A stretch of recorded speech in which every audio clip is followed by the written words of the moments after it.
దేవుని యందు సంపూర్ణత యందు పరిపూర్ణులగుట అంటే మనము ఏ విధానంలో చూసినా ఏ కోణంలో చూసినా ఒకే స్థితితో మనం ఉండే విధిగుర్చినటువంటి మాటలు పరిపూర్ణతను సంతరించుకున్న మాటలుగా ఉంటాయి. నజరేతు ప్రాంతంలో 3 క్రోసుల దూరంలో ఉన్నటువంటి ప్రాంతంగా నాయిను ప్రాంతం ఉంది. నాయిను ప్రాంతం అప్పటికే ఎంతో ఘనతకెక్కినటువంటి ప్రాంతంగా ఆ స్థితి ఉంది. అలనాటి కాలంలోనే మహాపట్టణంగా ఉండి ఇక్కడ ఆ పారాగ్రాఫ్లో ఆ సంఘటనను చెప్పే అప్పుడు తెలుగులో తర్జుమాలోనికి లెమ్ము అనే పదం వచ్చింది. కానీ వాస్తవానికి అక్కడ వాడిన పదాన్ని కనుక మనము చూస్తూ ఉంటే ప్రభువారు ప్రకటించిన పదం అక్కడ వాడారు. అదేమిటి అంటే మీరు లేచారు అనే అర్థం వచ్చేటట్టుగా ఆ పదం ఎయిర్తిట అనేటువంటి పదాన్ని గ్రీకులో వాడిన మాటగా ఉంది. దాని అర్థం ఏమిటి అంటే మీరు లేచారు, ఆ బిడ్డ లేచాడు అని చెప్పి ప్రకటిస్తూ ఉన్నాడు. ప్రభువు ఎలా అంటే ఆయన జరిగే సంగతిని గురించి జరుగుతుందా లేదా అనేటువంటి ఆశ్చర్యం లేకుండా దేవుని అతి ప్రశస్త నామమునకు మహిమ కలుగును గాక. త్రిత్వం తర్వాత 16వ ఆదివారపు శుభాలు నేను మీకు తెలియజేస్తున్నాను. ఎఫెసీ పత్రిక 3వ అధ్యాయము 21వ వచనం. అడుగు వాటన్నిటికంటేను ఊహించు వాటన్నిటికంటేను అత్యధికముగా చేయు శక్తిగల దేవునికి క్రీస్తు యేసు మూలముగా సంఘములో తరతరములు సదాకాలము మహిమ కలుగునుగాక. ఆమేన్. క్రీస్తు యేసు మూలముగా, యేసుక్రీస్తు నందు ఆయన కేంద్రంగా ఆయన మనకు అనుగ్రహించే కృపను పొందుకునే స్థితి కొరకు మనము ఆయన మీద ఆధారపడటం వలన మనము దీవెన పొందుతాము అనే సత్యాన్ని పౌలు ఇక్కడ మాట్లాడటానికి ఇష్టపడ్డాడు. పౌలు ఈ మాటలను వివరించే సత్యాన్ని మనము గమనం చేస్తూ ఉన్నప్పుడు 15వ వచనంలో పై భాగాన్ని మనము చూస్తూ ఉంటే మీరు దేవుని సంపూర్ణత అందు పూర్ణునగునట్లుగా ప్రేమయందు వేరుపారి స్థిరపడి సమస్త పరిశుద్ధులతో కూడా దాని వెడల్పు పొడుగు లోతు ఎత్తు ఎంతో గ్రహించుకొనుటకును. దేవుని యందు సంపూర్ణత యందు పరిపూర్ణులగుట అంటే మనము ఏ విధానంలో చూసినా ఏ కోణంలో చూసినా ఒకే స్థితితో మనం ఉండే విధిగుర్చినటువంటి మాటలు పరిపూర్ణతను సంతరించుకున్న మాటలుగా ఉంటాయి. అంటే పొడుగు ఎత్తు లోతు అనే ఈ మాటలు మనం గమనం చేస్తున్నప్పుడు ఏ వైపు చూసినా కూడా ఒకే స్థితితో ఉన్నటువంటి తీరు, ఏ భేదము లేని విధానంగా ఉండేటువంటి స్థితి అక్కడ ఉండాలి అనే ఉద్దేశాన్ని ఇక్కడ చెప్పబడటాన్ని మనం చూస్తూ ఉన్నాం. పరిపూర్ణతను సంతరించుకోవాలంటే దేవుని అడుగుజాడల్లో నడాలి. దేవుని నమ్ముకున్నటువంటి స్థితిలో మనం యథార్థతను ప్రకటించుకోవాలి. ఎప్పటికప్పుడు మనము ఎలా అంటే ఎక్కడ హెచ్చుతగ్గులుగా చూసేటువంటి మనస్తత్వం లేకుండా మనము ఒకే ధోరణితో వ్యవహరించేటువంటి స్థితి అది మనం చేయాలి అనేటువంటి సత్యాన్ని ఇక్కడ చెప్పటాన్ని ప్రతిబింబించడాన్ని మనం చూస్తూ ఉన్నాం.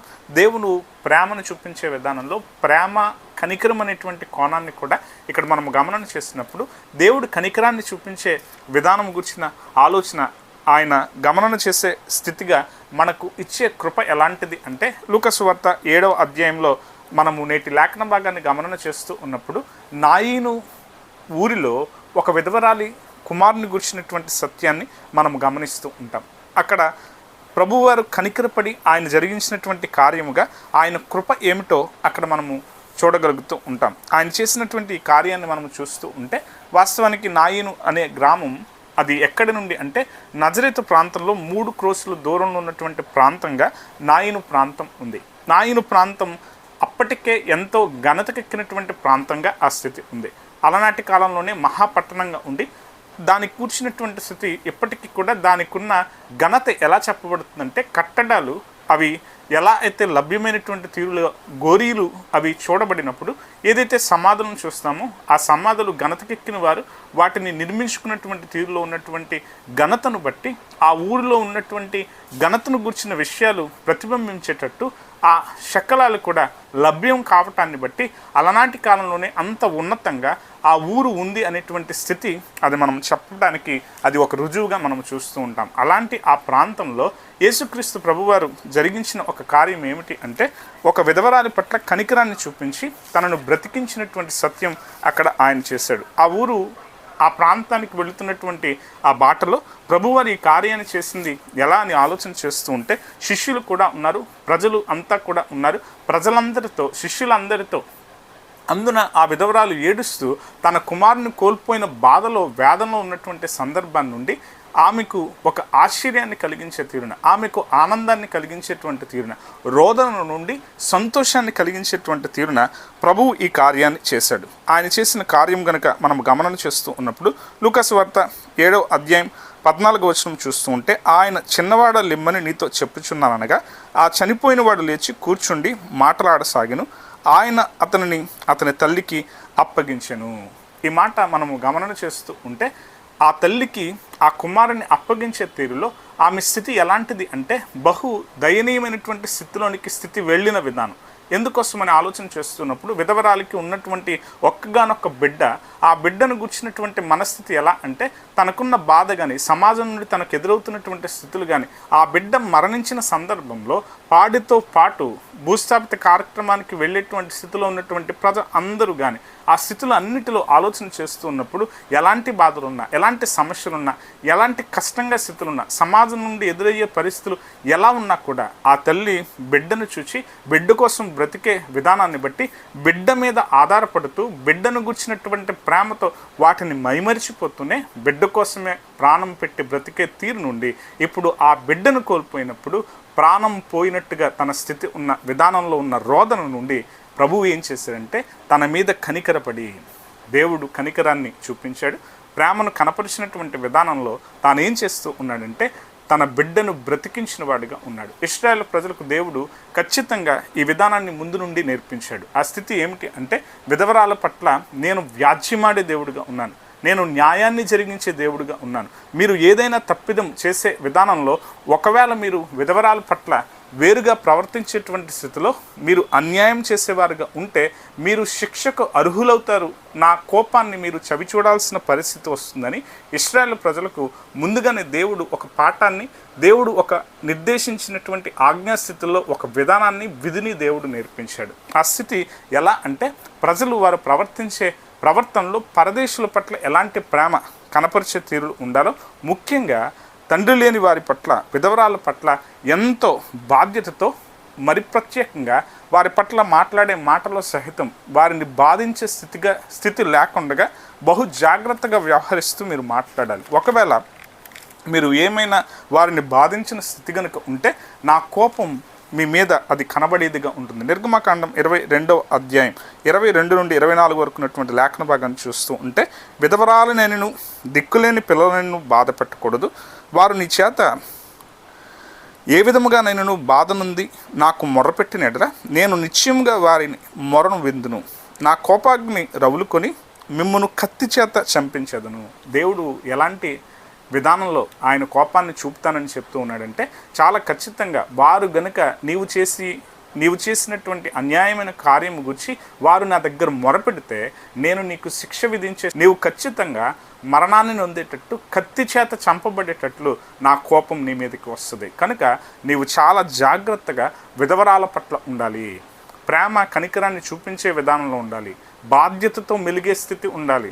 అంతేకాదు న్యాయంగా నీవు ప్రవర్తించాలి. ఆ తీరులో ఏదైనా తేడా చేస్తే అది ఖచ్చితంగా అది కోపంగా ఉంటుందని దేవుడు ముందే ఇశ్రాయేలు ప్రజలకు ఒక నేర్పును నేర్పించినటువంటి స్థితి. ప్రవక్తల పట్ల కూడా అదే విధానాన్ని, ప్రవక్తలు అదే కార్యాలను ఎందుకు చేయగలిగారు అని ఆలోచన చేస్తూ ఉన్నప్పుడు వాస్తవానికి మనము పరిశుద్ధ గ్రంథంలో పాత నిబంధన లేఖన భాగాలను మనం గమనం చేస్తున్నప్పుడు ఏలియా సారెపతు విధవరాలి చెంతకు వెళ్ళిన సందర్భము, సారెపతు విధవరాలి బిడ్డను బ్రతికించిన సందర్భాన్ని జ్ఞాపకం చేసుకుంటే మొదటి రాజు గ్రంథం 17వ అధ్యాయంలో సారెపతు విధవరాలి బిడ్డను బ్రతికించిన సందర్భంలో ఆమె కొన్ని మాటలు మాట్లాడేటప్పుడు, ఎందుకు నా చెంతకు వచ్చి నా పాపాన్ని బట్టి, నేను చేసిన పాపానికి శిక్ష దేవుడు ఇచ్చినటువంటి స్థితిలో నా బిడ్డను కోల్పోయేటట్టుగా నా స్థితి ఉందని మొరపెట్టే బాధను వ్యక్తీకరిస్తూ ఉంటే ఏలియా దేవుని ముందు ప్రార్థించి ఆ బిడ్డను బ్రతికించిన వాడుగా ఉన్నాడు. అంటే ఎందుకు ఆ ప్రవక్తకు ఆమె మీద కనికరము కలిగింది అంటే తనకున్న ఆధారం, తనకున్న స్థితిలో ఉన్నటువంటి నమ్మకత్వం,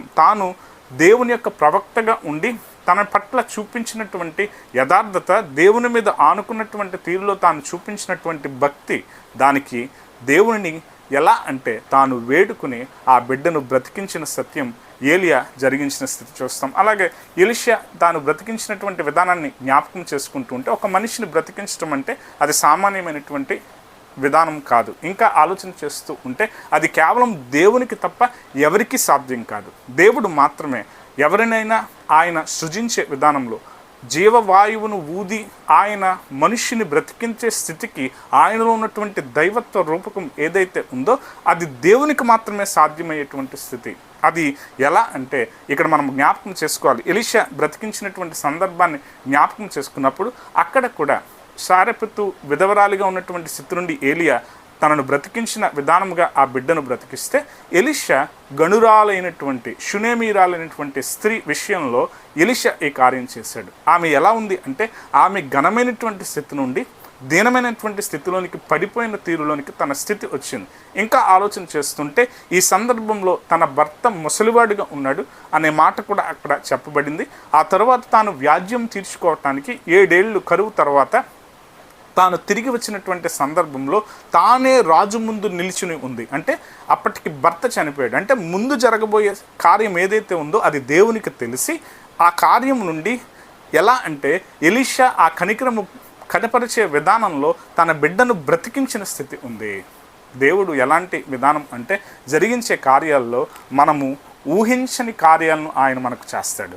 ఎప్పుడంటే క్రీస్తు మూలంగా, దేవుని మూలంగా మనము బ్రతకటానికి ఇష్టపడి మనల్ని సరిదిద్దుకోవటానికి ప్రయత్నం చేస్తే దేవుడు గొప్ప కార్యాలు ఆయన చేస్తాడు. ఇక్కడ క్రీస్తు ప్రభువారు కూడా నాయిను ప్రాంతంలో ఆయన జరిగించిన ఈ కార్యాన్ని చూసినప్పుడు అక్కడున్న ప్రజలంతా కూడా ఏమని ప్రకటన చేస్తున్నారు అని మనం ఆలోచన చేస్తున్నప్పుడు లూకా సువార్త 7వ అధ్యాయంలో ఈ మాట మనం గమనం చేస్తూ ఉంటే 16వ వచనంలో ఈ సత్యం మనకు అర్థమవుతూ ఉంటుంది.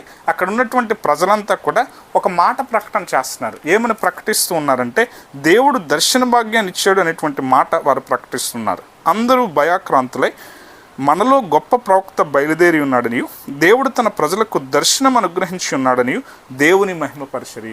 ఇదిగో ఈ ప్రవక్త ఎలాంటి ప్రవక్త అంటే ఆయన గొప్ప ప్రవక్త. ఆయన ఏం చేయగలిగేవాడు అంటే ఆయన ఒక మనిషిని బ్రతికించగలిగినటువంటి ఒక గొప్ప ప్రవక్త. ఆయన జరిగించిన ఈ కార్యం ద్వారా మనకేం కనబడుతుందంటే దేవుని దర్శనమే మనకు కనబడింది.